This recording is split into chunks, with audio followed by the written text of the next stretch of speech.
Hey there, and welcome. Have you ever hopped on public Wi-Fi at a cafe and had that little nagging thought, is this connection really private? Well, today we're going to talk about exactly that. We're diving into the world of VPNs, those digital tunnels that are supposed to keep you safe online.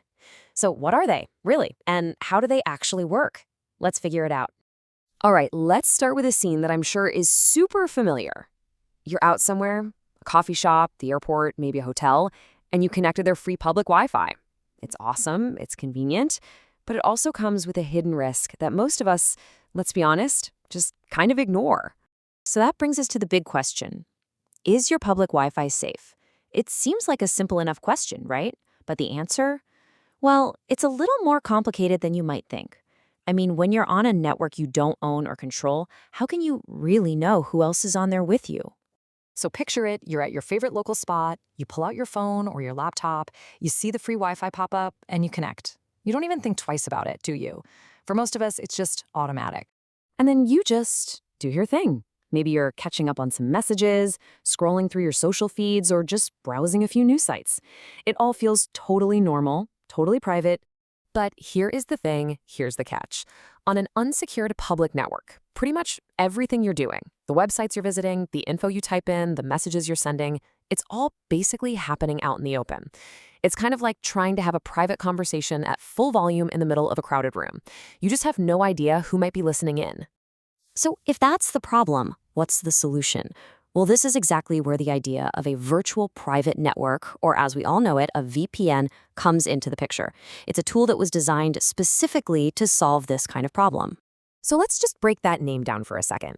It's virtual because it creates this private network for you without any physical cables. And it's private because it encrypts or scrambles your connection, which is what makes it secure from anyone trying to snoop. Here is probably the best way to think about it. Without a VPN, all your internet activity is like a car driving down a public highway. Anybody who wants to look can pretty much see what kind of car you're driving and where you're going.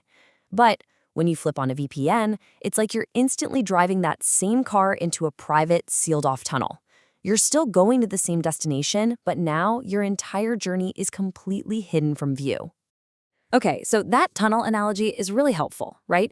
But what's actually going on under the hood? Let's pull back the curtain and break down the steps that make this whole secure connection thing possible. It really comes down to a 5-step process. First, you connect to a special server that's run by your VPN service. The moment you do that, all your data gets encrypted. Think of it as being instantly scrambled into a secret code. Then, that scrambled data travels through the secure tunnel to the VPN server. Now here's the cool part.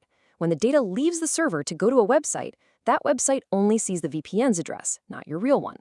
And finally, everything you get back from the internet comes back to you through that same protected, encrypted tunnel. All right, so we get it. It creates a private tunnel. That's great. But it is so important to understand what this tunnel actually protects you from, and maybe even more importantly, what it doesn't. Because this thing is not a magic invisibility cloak. So a VPN is fantastic at hiding 3 main things. First, your real IP address, which is basically your device's mailing address on the internet. Second, it hides what you're doing from anyone else on that same local network, like at the airport or hotel. And third, it encrypts your data over that public Wi-Fi. That's really its superpower. It definitely sounds powerful, and it is, but we've got to be realistic here. Is it some kind of magical shield that protects you from literally everything online? The short answer is no. Yeah, it's really important to know the limits. A VPN is not going to make you 100% anonymous. You still leave behind other digital footprints. It's also not antivirus software, so it's not going to stop you from downloading a virus or clicking on a phishing link. And this one is key. If you use a VPN to log into your social media account, well, that social media company still knows exactly who you are. Remember, a VPN protects your connection, not your conduct. Okay, so we've gone through all the details. Let's zoom out for a second and just look at the big picture. Why should any of us even care about using a tool like a VPN in the first place? The simple truth is that the internet, at its very foundation, was built for openness and for connection, not for privacy and security. The basic rules of the road that we still use today just weren't designed for the world we live in now. So tools like VPNs are basically a modern solution for very old design. So, if there's one idea you take away from all this, let it be this one. A VPN isn't really about hiding, it's about protecting. Think of it as your own private, encrypted shortcut that cuts through the public parts of the internet. It just adds a really vital layer of security to your life online. So now you get the map, right? You know about the open roads and you know about the private tunnels. The real question is, moving forward, how are you going to choose to protect your own digital journey?